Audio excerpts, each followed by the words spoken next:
মূল উদ্দেশ্য ছিল আমাদের যে আগামীর বাংলাদেশে আমরা প্রত্যেকটি তৃণমূল পর্যায় থেকে কিভাবে ক্রীড়াঙ্গনের একটি নতুন পরিবেশ আমরা গড়ে তুলতে পারি, আমরা কিভাবে রুট লেভেল পর্যন্ত খেলাধুলাকে ছড়িয়ে দিয়ে আমাদের উপজেলা জেলা পর্যায়ে কিভাবে আমরা খেলাধুলাকে নিয়মিত রাখতে পারি, কিভাবে আমাদের উপজেলা কিংবা জেলা পর্যায়ের খেলাধুলাগুলো যে অনুষ্ঠিত হচ্ছে সেই খেলাগুলোকে কিভাবে আমরা জবাবদিহিতার ভিতরে আনতে পারি এবং আমাদের বাৎসরিক একটি ক্যালেন্ডারের মাধ্যমে আমরা এই খেলাধুলাকে সারা বছর প্রতিনিয়ত আমাদের যেহেতু যে সিজনাল যে বিষয়টা রয়েছে গ্রীষ্মকালীন এবং শীতকালীন, সেইভাবে আমরা আমাদের ক্যালেন্ডারগুলোকে আমরা সাজানোর মাধ্যমে আমরা আমাদের খেলাগুলোকে সারা বছর প্রতিনিয়ত খেলার মাঠে আমরা রাখতে চাই। পাশাপাশি আমাদের ইতিমধ্যে আমরা আমাদের মাননীয় প্রধানমন্ত্রী তিনি সিদ্ধান্ত নিয়েছেন যে আমাদের খেলাধুলাকে আমরা পেশা হিসেবে প্রতিষ্ঠিত করতে চাই এবং সেটারও বিষয় নিয়ে আমরা বিশদভাবে আলোচনা করছি যে কোন ক্রাইটেরিয়া কিভাবে আমরা সেটাকে প্রত্যেকটি খেলোয়াড়দেরকে একটি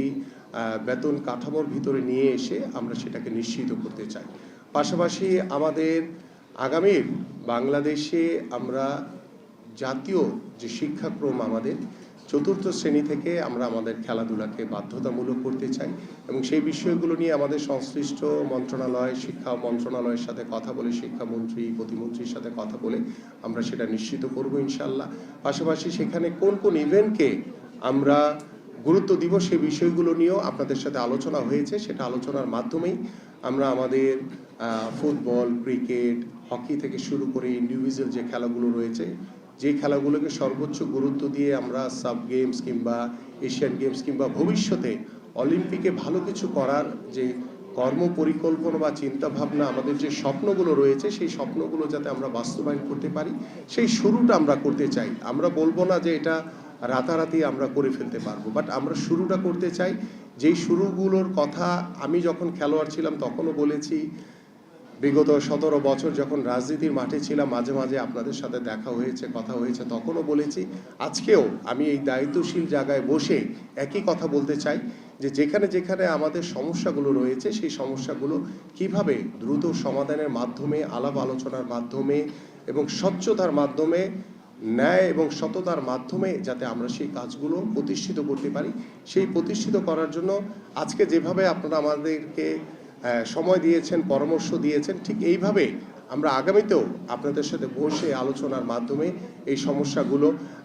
সমস্যা থাকবেই আমাদের, সেই সমস্যাগুলো যখন যেটা সামনে আসবে সেই সমস্যাগুলো যাতে আমরা ধরে একটি একটি করে সমাধান করে যাতে সামনের দিকে এগিয়ে যেতে পারি ইনশাল্লাহ। ঠিক পাশাপাশি আমাদের যে গ্রামীণ জনপদ সহ আমাদের ঢাকা মহানগরীতে খেলার মাঠের অনেক অভাব রয়েছে এবং সেই বিষয়গুলো নিয়েও আমরা আমাদের সিটি কর্পোরেশন থেকে শুরু করে আমাদের বিভিন্ন জেলা পর্যায়ে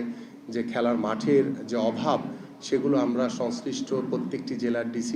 ডিসিদের সাথে কথা বলে কিভাবে আমরা দ্রুত এই খেলার মাঠ তৈরি করে আমরা যাতে আমাদের ওই এলাকার তরুণ এবং যুবকদের জন্য খেলার মাঠ উন্মুক্ত করে দিতে পারি সেই পরিকল্পনাগুলো আমরা নিব এবং পাশাপাশি আমাদের যে ক্রীড়া নীতি রয়েছে সেই ক্রীড়া নীতিও আমি আলাপ আলোচনার মাধ্যমে আমরা যেখানে যেখানে পরিবর্তন করা দরকার যেখানে আরও সহজ করা দরকার যাতে সর্বাত্মকভাবে আমরা যাতে তৃণমূল পর্যায়ে আমরা খেলোয়াড়দের কাছে বা আমাদের যে স্পোর্টস মিনিস্ট্রির যে দায়িত্ব সেটি তো খেলোয়াড়দের জন্য এবং সেই খেলোয়াড়রা যদি ভালো থাকে তাহলে আমার দেশের ক্রীড়া সংগঠক খেলোয়াড়রা সবাই ভালো থাকবে, স্পোর্টস মিনিস্ট্রিও তখন তার যে দায়িত্বশীল জায়গা থাকে সেই কাজগুলো তারা সঠিকভাবে করতে পারবে। তো আমার কাছে মনে হয়েছে যে আমরা আজকের যে মত বিনিময় সভা এবং সেই সভার মাধ্যমে আমরা যে পরামর্শগুলো আপনাদের কাছ থেকে পেয়েছি সেগুলো আমরা ইতিমধ্যে আমরা নোট ডাউন করা হয়েছে এবং সেই আলোচনার মাধ্যমেই আমরা পরবর্তীতে আমরা আপনাদের এই পরামর্শকে সর্বোচ্চ গুরুত্ব দিয়ে আমরা সেই কাজগুলোকে ইনশাল্লাহ কার্যকর করতে চাই। আপনাদের সবাইকে ধন্যবাদ, ভালো থাকবেন, আবারও আপনাদের সাথে দেখা হবে ইনশাল্লাহ। আমি বিশ্বাস করি আপনারা আমাদের পরিবারের একজন, আমিও আপনাদের পরিবারের একজন, এভাবেই আমরা